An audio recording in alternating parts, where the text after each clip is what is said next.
Hi guys, ಈ ಒಂದು ವಿಡಿಯೋದಲ್ಲಿ ನಾನು opposition to British rule in Karnataka ಈ ಒಂದು ಲೆಸನನ್ನು ನೋಟ್ಸನ್ನು ನಾನು ಅಪ್ಲೋಡ್ ಮಾಡ್ತಾ ಇದ್ದೀನಿ. ಸೊ ನಾನು ಬರೀ ನೋಟ್ಸ್ ಮಾತ್ರ ಅಪ್ಲೋಡ್ ಮಾಡೋದಿಲ್ಲ, ವಿಡಿಯೋ ಲೆಕ್ಚರ್ಸ್ ಕೂಡ ಅಪ್ಲೋಡ್ ಮಾಡ್ತಾ ಇರ್ತೀನಿ. ಜೊತೆಗೆ ಮಾಡೆಲ್ ಪೇಪರ್ಸ್ ಇರ್ಬೋದು ಅಥವಾ ಬೇರೆ ಏನಾದರೂ ಇರ್ಬೋದು, ಎಜುಕೇಷನಲ್ ಕಂಟೆಂಟ್ ಎಲ್ಲ ಕೂಡ ಅಪ್ಲೋಡ್ ಮಾಡ್ತಾ ಇರ್ತೀನಿ. ಸೊ ಇದು ಯಾವುದನ್ನು ನೀವು ಮಿಸ್ ಆಗಬಾರ್ದು, ಯಾವುದು ಕೂಡ ನೀವು ಮಿಸ್ ಮಾಡ್ಕೊಳ್ಬಾರ್ದು ಅಂತ ಹೇಳಿದ್ರೆ ನಮ್ಮ ಚಾನಲನ್ನು ಸಬ್ಸ್ಕ್ರೈಬ್ ಮಾಡಿ. ಜೊತೆಗೆ ಪಕ್ಕದಲ್ಲಿ ಒಂದು ಬೆಲ್ ಐಕಾನ್ ಇರುತ್ತೆ, ಅದನ್ನು ಕೂಡ ಪ್ರೆಸ್ ಮಾಡಿ. ಆಗ ಮಾಡಿದಾಗ ನಿಮಗೆ ನಾನು ಅಪ್ಲೋಡ್ ಮಾಡೋ ಪ್ರತಿ ವಿಡಿಯೋಗೂ ಕೂಡ ನೋಟಿಫಿಕೇಷನ್ಸ್ ಬರುತ್ತೆ. ಸೊ ಇಮಿಡಿಯೇಟಾಗಿ ನೀವು ವಿಡಿಯೋಸ್ನ ನೋಡ್ಬೋದು.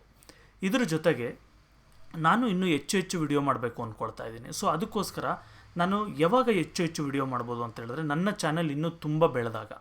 ಸೊ ಅದಕ್ಕೋಸ್ಕರ ನೀವು ಈ ವಿಡಿಯೋಸ್ನ ಮತ್ತು ನಾನು ಅಪ್ಲೋಡ್ ಮಾಡೋ ಪ್ರತಿಯೊಂದು ವಿಡಿಯೋಸ್ನ ಕೂಡ ನಿಮ್ಮ ಫ್ರೆಂಡ್ಸ್ ಗ್ರೂಪ್ಗಳಲ್ಲಿ ಶೇರ್ ಮಾಡಿ. ಆಗ ಚಾನಲ್ ಕೂಡ ಬೆಳೆಯುತ್ತೆ ಮತ್ತು ನಾನು ಇನ್ನೂ ಹೆಚ್ಚು ಮತ್ತು ಇನ್ನೂ ಹೈ ಕ್ವಾಲಿಟಿ ಇರುವಂಥ ವಿಡಿಯೋಸ್ ತರೋದಕ್ಕೂ ಕೂಡ ಹೆಲ್ಪ್ ಆಗುತ್ತೆ.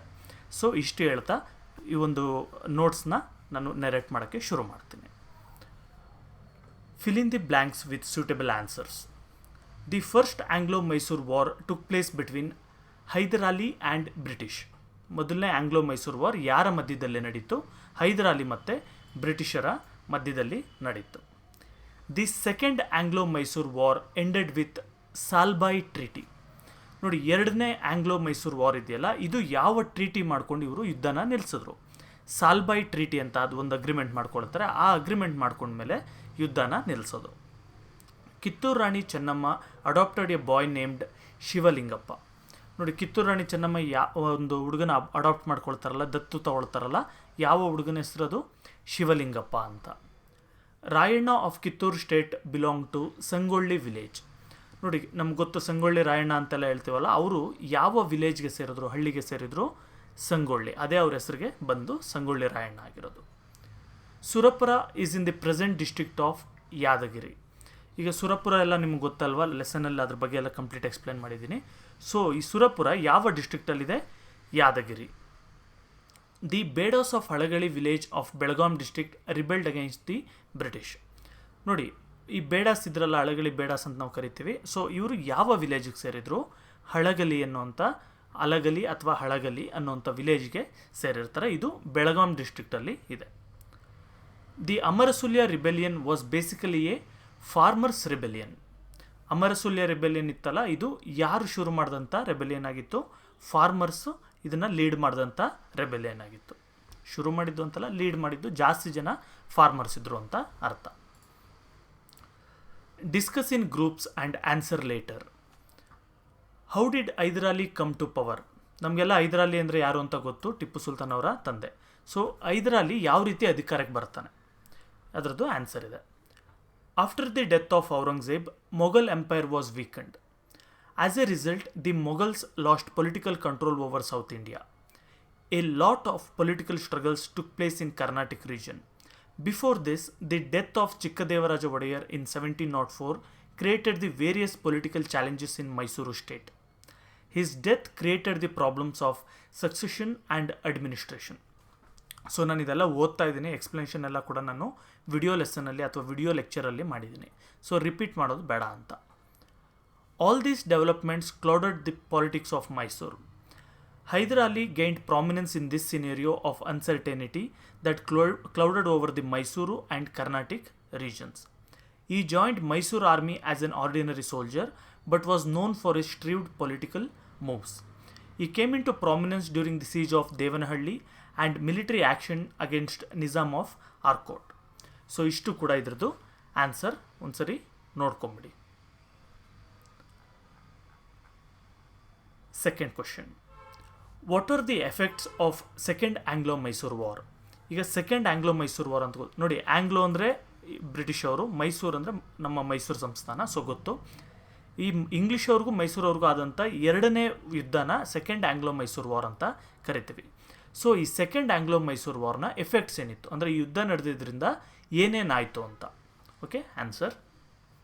The second ಆಂಗ್ಲೋ-ಮೈಸೂರು war was started in 1780. Hyder Ali was defeated in the battle held in Porto Novo by the British.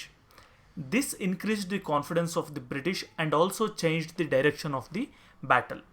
But they suffered financial setbacks in Pulicat and Solingnor. Meanwhile, by entering Salbai Agreement, the British were successful in winning over the Marathas and Nizam of Hyderabad to their side. Hyder Ali died due to illness during the war. The British tried to take advantage of Hyder Ali's death by invading Mangalore and Bijnor. They also tried to instigate the rulers of Calicut and Malabar regions against Tipu Sultan. Tipu Sultan defeated the British. The Treaty of Mangalore ended the Second Anglo-Mysore War in 1784. So, ishtu kuda idradu second one na answer. Third one. What were the conditions of Srirangapatnam Treaty? Answer. ಇದು point wise ಇದೆ, easy ಇರುತ್ತೆ ನೋಡ್ಕೊಳ್ಳಿ. Tipu was forced to part with half of his kingdom and was forced to pay 3 crore rupees as war damage fee. ಇಲ್ಲಿ dot ಇದೆ ಅಲ್ಲ, ಇದು ಬೇಕಾಗಿಲ್ಲ ಇದು, ಸೊ ಅದು ಮಿಸ್ಟೇಕಾಗಿ ಬಂದಿರೋದು. He had to pledge 2 of his children as a guarantee against the payment. He was also forced to release the prisoners of war. So, ishtu kuda third one answer. The fourth Anglo-Mysore war strengthened the position of British in Mysore. Discuss. ಇಲ್ಲಿ ಒಂದು statement ಇದೆ, 4ನೇ ಆಂಗ್ಲೋ-ಮೈಸೂರು war. ನೋಡಿ, ಇಲ್ಲಿ Anglo ಅಂದರೆ English, Mysuru ಅಂದರೆ ಮೈಸೂರು ಸಂಸ್ಥಾನ ಗೊತ್ತು ನಿಮಗೆ. ಸೊ ಈ 4ನೇ ಯುದ್ಧ ನಡೆಯುತ್ತಲ್ಲ ಬ್ರಿಟಿಷವ್ರಿಗೂ ಮೈಸೂರವ್ರಿಗೂ, ಇದರಲ್ಲಿ ಬ್ರಿಟಿಷವ್ರು ತುಂಬ ಸ್ಟ್ರಾಂಗ್ ಆದರು ಅಂತ ಹೇಳಿದ್ದಾರೆ. ಸೊ ದಿ ಫೋರ್ತ್ ಆಂಗ್ಲೋ-ಮೈಸೂರ್ ವಾರ್, ಇಲ್ಲಿ ವಾರ್ ಅಂತ ಬರಬೇಕು, ಸ್ಟ್ರೆಂಥನ್ಡ್ ಅಂದರೆ ಸ್ಟ್ರಾಂಗ್ ಮಾಡ್ತು ದಿ ಪೊಸಿಷನ್ ಆಫ್ ಬ್ರಿಟಿಷ್ ಇನ್ ಮೈಸೂರು, ಅಂದರೆ ಬ್ರಿಟಿಷ್ ಅವ್ರ ಪವರ್ನ ಇನ್ಕ್ರೀಸ್ ಮಾಡ್ತು. ಸೊ ಈ ಥರ ಒಂದು ಸ್ಟೇಟ್ಮೆಂಟ್ ಇದೆ, ಇದನ್ನು ಡಿಸ್ಕಸ್ ಮಾಡಿ ಕರೆಕ್ಟಾ ಏನು ಅಂತ, ಅಥವಾ ಕರೆಕ್ಟ್ ಇದ್ದರೆ ಯಾವ ಥರ ಅಂತ. Fourth ಆಂಗ್ಲೋ-ಮೈಸೂರ್ war took place between Tipu Sultan and British in 1799.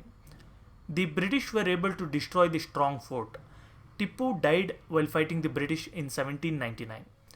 With the death of Tippu Sultan, the British were happy as if the whole of India came under their rule. Most of the territories under Tippu's rule were shared among the British, Marathas and Hyderabad Nizam. A small territory was handed where the royal representative of Mysore Wadeyars handed over to anta irbekilli. This region came to be known as Mysore Princely State. Okay, ishtu kuda fourth the answer. Explain the method of resisting British power by Dondiya-Wag. ನಿಮಗೆಲ್ಲ ದಾಂಡಿಯಾ-ವಾಗ್ ಬಗ್ಗೆ ಗೊತ್ತು, ಲೆಸನಲ್ಲೆಲ್ಲ explain ಮಾಡಿದ್ದೀನಿ. So ಈ ದಾಂಡಿಯಾ-ವಾಗ್ ಅವರು ಯಾವ ರೀತಿ British ಅವ್ರನ್ನ ಎದುರಿಸಿದ್ರು ಅಥವಾ ಬ್ರಿಟಿಷ್ ಅವ್ರ ಪವರ್ನ ರೆಸಿಸ್ಟ್ ಮಾಡಿದ್ರು. Dondiya-Wag started his career as a cavalry soldier in Hyder Ali's army and grew to the position of military general. He built his own private army and fought along with Tippu Sultan. Due to differences with Tippu, he was imprisoned. The British released him from the prison after the Fourth Anglo-Mysore War. He built a small army and started his operations. He organized the army with the unhappy soldiers of Tippu's army and the feudatory rulers who had lost power. He captured Bijnor and Shivamogga forts and made an unsuccessful attempt to capture Chitradurga fort. Lord Wellesley tried to check this rebellion. An attack was organized on Shivamogga, Honnalli, Harihara and other places under the control of Dondiya-Wag. Dondiya lost his base. After the capture of Shikaripura, Dondiya ran away towards Gutti, which was under the control of Nizam of Hyderabad. When Nizam's army attacked Gutti, Dondiya had to run towards the region of Marathas. The Maratha army attacked him and captured most of his horses, camels and arms. In spite of this, he continued his warfare. When he was caught in between Maratha army and Nizam's army, the British attacked him near Yelaparavi and killed him at Konagal. So ishtu kuda fifth one na answer.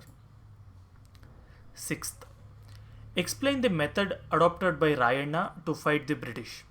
ನೋಡಿ, ಸಂಗೊಳ್ಳಿ ರಾಯಣ್ಣ ಅವರು ಯಾವ ರೀತಿ British ಅವ್ರ ವಿರುದ್ಧ fight ಮಾಡಿದ್ರು, ಅಂದರೆ ಯಾವ ಮೆಥಡ್ನ ಅಡಾಪ್ಟ್ ಮಾಡ್ಕೊಂಡು ಫೈಟ್ ಮಾಡ್ತಾರೆ. Answer, Sangolli Rayanna developed a sense of nationalism and went on organising an army. He went on organizing secret meetings at sensitive geographical locations. He aimed at looting the treasury and taluk offices of the British.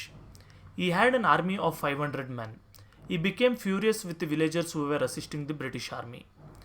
The British devised a cunning strategy to capture Rayana.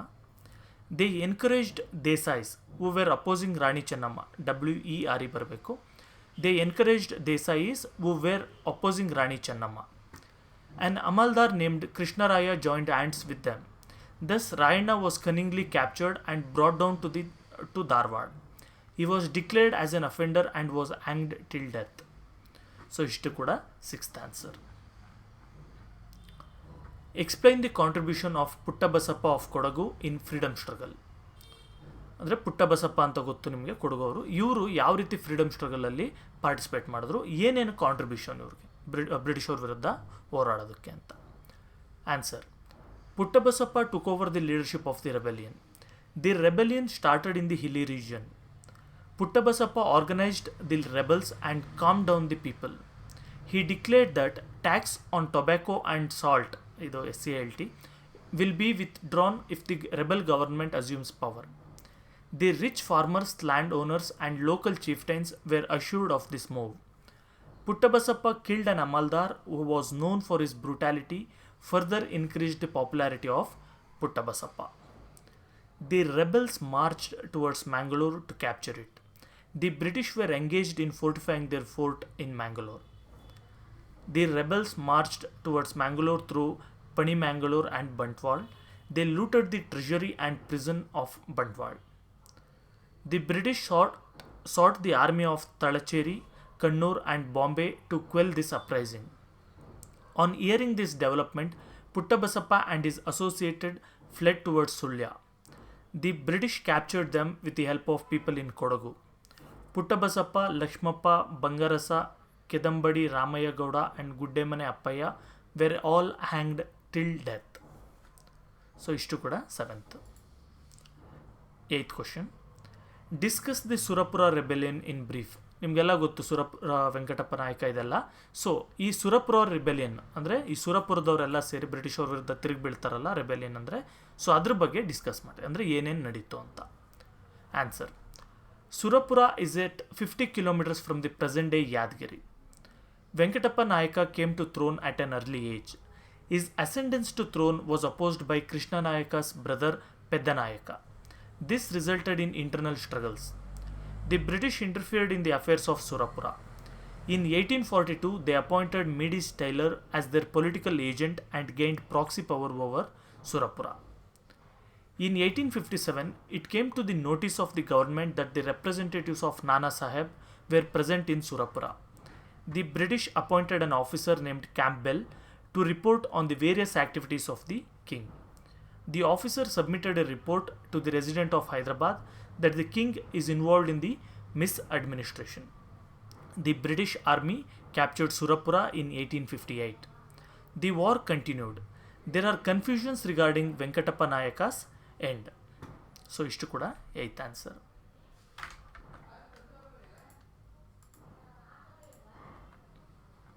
So ಇಲ್ಲಿಗೆ ಟೋಟಲಿಗೆ ಈ ಒಂದು ಲೆಸನ್ನ notes ಎಲ್ಲ complete ಆಯಿತು. So ಇದೆಲ್ಲ ಕೂಡ ನೀವು ಬರ್ಕೊಳ್ಳಿ. ಇದು ನಾನು ಹೇಳ್ತಾ ಇದ್ದಾಗೆ ಬರ್ಕೊಳ್ಬೇಕು ಅಂತೇನಿಲ್ಲ, ನೀವು ಪಾಸ್ ಮಾಡಿ ಬೇಕಾದರೆ ಬರ್ಕೊಳ್ಬೋದು. ಓಕೆ, ಅದಕ್ಕೆ ಎಲ್ಲ ಥರದ್ದನ್ನು ಯೂಸ್ ಆಗಲಿ ಅಂತ ಈ ಟೈಪಲ್ಲಿ ನಾನು ವಿಡಿಯೋ ಮಾಡಿದ್ದೀನಿ. So once again thank you, bye.